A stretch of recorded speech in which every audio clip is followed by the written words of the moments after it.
what is important for you in a car? What does a car need to have to fit your busy lifestyle? Yeah, I travel a lot from A to B, so I spend a lot of time in a car, and sometimes the car is the only space where I can really wind down and relax a little bit in between the meetings. So it really has to be comfortable for me. And if you step into this car and you sit down on the seats, you immediately feel how comfortable and soft the seats are. And that's really astonishing for me, because I was sitting there, I was like, wow, actually like this feels like a cloud to me.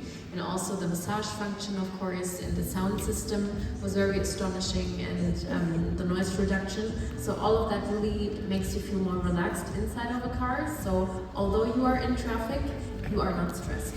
Great. I can hear you love the car. But let's think about the future. We've got here the top of the company. Yeah. If you could think about a feature in the future to have on a future car, what would you desire? That's a very good question. So first of all, I think this car has already so many features that are very, very extraordinary. So I think it covers almost everything. But I'm personally really into longevity and biohacking.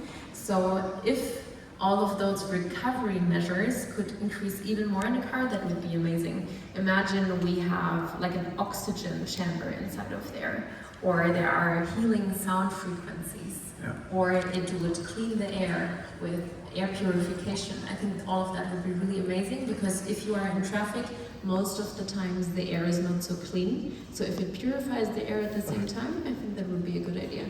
I love it. Biohacking, that's a word that we should use more. Yeah. Thank you so much for your first impressions. Thank you so much. And thank you for being here. Thank you so much for having me. Thanks. Thank you. Thank you.